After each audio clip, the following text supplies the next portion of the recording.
但你要矮，然后后面人高，就是你要然后就可以弓箭步，你要弓箭步。对。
Carga el teléfono, valió.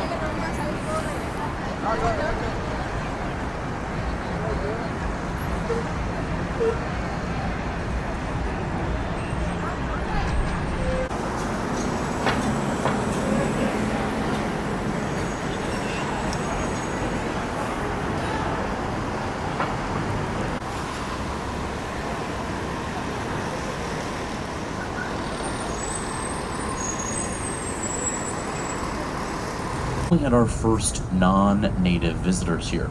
There were two French guys, Jacques Marquette and Louis Joliet, and they came here just how you think they did. Chicago, 1,191 feet puts it at 101 stories and pretty solidly at number 3 in our skyline. And it was designed by a Chicago architect of... So, we've talked Spanish revivalism, fine arts with that Greco-Roman influence, contextualism, all about context, and next up, we're doing mid-century modernism. Here at 1971, some authentic city soundscape as they work on the bridge here in front of. Originally from Marshall Field, a ritzy one at that. That's why those green heads are up there. Marshall Field, Montgomery Ward, Wanamaker, Sears. I have never heard them called the Merchant Princes in my life, though. We just celebrated the 30th anniversary of David Letterman saying, hey, those kind of look like the Pez dispensers of Chicago. And collectively we decided that was a way better name. And in the meantime, we're gonna go to the oldest thing I can show you along the river today. This pink brick building coming up here to our right is called Fulton House. Fulton House was built back in the year 1898. Originally designed by a guy named Frank Abbott by the meatpacking industry at the Union Stockyards. They asked for a giant freezer to be built. A cold storage warehouse, originally with 4-foot thick walls, you can sort of see today, with all the balconies carved in their place, no windows of course, and maybe the most interesting thing is when they remodeled it into the 80s and cut into the walls, they found insulation. The makeup of that insulation, matted horsehair and cork as insulation, which I guess worked well. In the 80s, they're remodeled into condos. And whenever I talk about condos, people want to know how much, which is a fair thing. I have a very decent-sized interest in real estate. However, that doesn't mean I'm qualified to talk about it. None of you are going to ask me for casual legal advice when you get off the boat, are you? But for some reason, people have no problem doing the same thing with real estate. Now, with that in mind, I'll give you the range for downtown along the river. Just know, unreliable narrator. Downtown along the river, at the very bottom of the barrel, $250,000 seems the price generally goes up. Townhome seems to add a zero, 2 million, give or take, upwards of 10 million, give or take, 20.5 million for the most recent penthouse in the St. Regis. So if you want to buy one of the places we're passing today, it'll just cost you somewhere between 200 grand and $20.5 million. Sorry, I can't be more helpful than that. It's confusing. If you're feeling bad about yourself, I can help with that. I consider myself an expert. I have to talk about this every day. So I've timed it up with this great view back down the main branch of the main branch. And while you're enjoying that view, we'll go back to the right and on over to that understandably eye-catching martini glass-shaped foundation on 150 North Riverside into the core, which then has 120-foot piers of concrete and steel dug into bedrock. An elevated train passing above.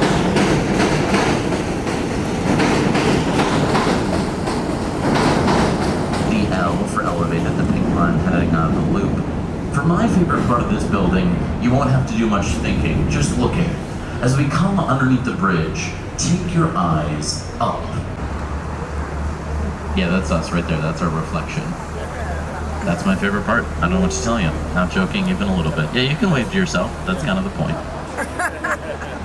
Easily my favorite part.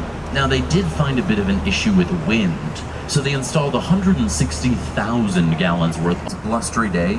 You might have to, avoid getting seasick at your desk. The tanks up top, they'll fill partially, not fully, with water. So if the winds push the building in one direction, the tanks will go with the building. They're liable to go with it. They're fixed. But the water is fixed to nothing. So it instead sloshes inside of the tanks themselves and encourages the building upright, thereby reducing vibration. Worked out pretty well. Those same architects then got common. To the right, a beautiful riverside plaza. Okay? To the left, no, not a riverside plaza. Same year. They can't both be normal. One of them has to be strange. The strange one then, and it seems to be a good selling point as we see financing continue. All of it's joining, I think, some noticeably older residences down here.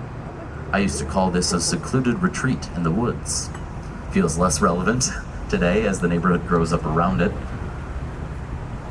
You might recognize it immediately from our friend Bertrand Goldberg, his power plant.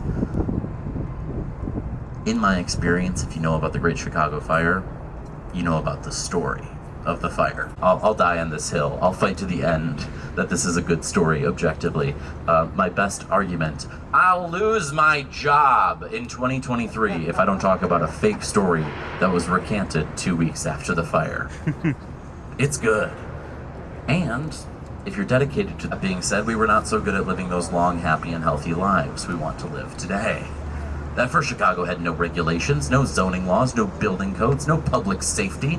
We were building our buildings and our streets out of wood because it was... I know I've already lost one of you to a 3-story tall statue. Understandably, 3 stories tall made of aluminum. Every pane is gently pinched in each corner. Slightly convex bubble glass, like bubble wrap, like you could pop the windows with your thumb, like the building itself is wrapped in bubble wrap. Then remember, this building honors the river, with the curve in the facade, the color specifically of the glass, and even as we casually catch a reflection as we float on by, it looks a lot less like a reflection in a building and a whole lot more like a reflection in water, in the river itself. Every day thousands missing it, hiding in plain sight. Look through the bridge if you want all the way up, and on the 103rd floor you'll find glass boxes hanging off the building called the Ledge at Skydeck. Essentially, there are people in those boxes and they're taking pictures of us, so do what you want with that information. Yeah, you can take a photo of them. It's a reciprocal thing. They know what they're getting. To be clear today, Willis Insurance, they moved in about 15 years ago after Sears had moved out, and they pay a little extra for the name, which has actually become very common in comparison to when it began. Stadiums do this all the time, naming rights, it's advertising. And here in Chicago, you can call it the Willis Tower, but only do that with me. This is a safe space, right? I'm your guide. I want you to have a good time. But when you get off this boat, if you talk to a Chicagoan who grew up here, the old Daily News building were designed as an homage to the Sphinx in Egypt with its paws. Because in the early 20s, when this building was being designed, in Egypt, King Tutankhamun's tomb was being unearthed and making massive influences here in the West. Interior design, high fashion, everything. Really felt that influence. But across the river, same year, same style, at the Civic Opera Building, we discover Greek masks of comedy and tragedy, a fine arts decoration on a limestone Art Deco facade. Why? I can't say for sure, but probably because it's an opera house and there's a theater in there. And Google didn't exist, so they said, hey, there's a theater in this building by putting the theater masks on it. Sometimes the name, I've heard it called high-res design, which I actually kind of like, or smartphone buildings, which, you know, is fair in its own right. But if you want to know the style here, my best and earnest advice is patience. Come back 10 years from now, and there'll be somebody standing on this boat with the benefit of hindsight who will be able to tell you what the style is and exactly how it fit into even architecturally, whether it be the bridges themselves, the old bridge houses.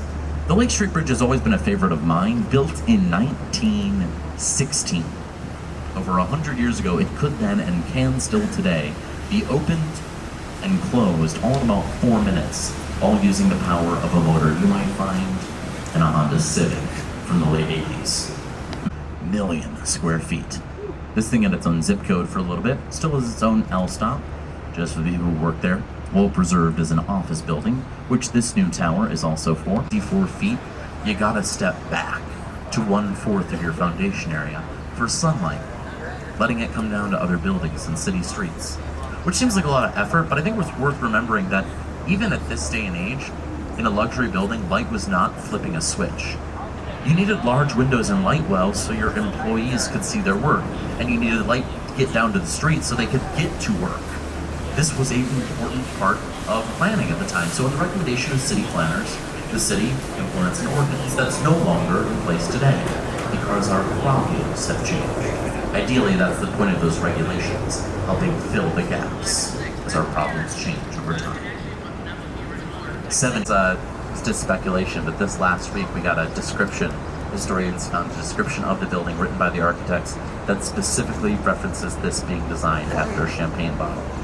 Confirmed. Not foil at the top.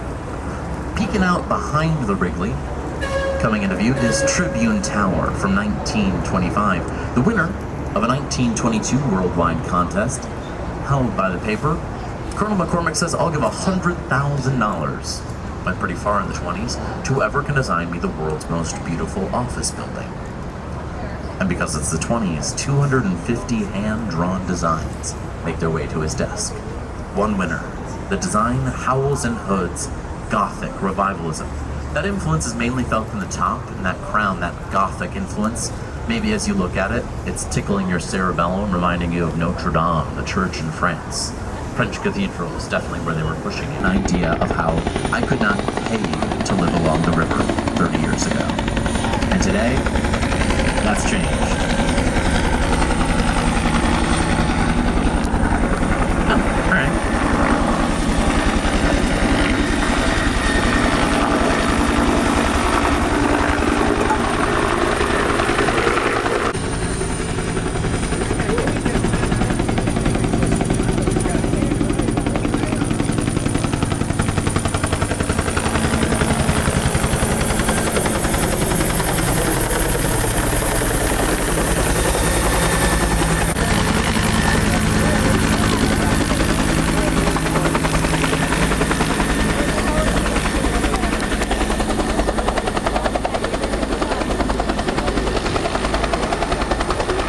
Come on now, we're burning fuel.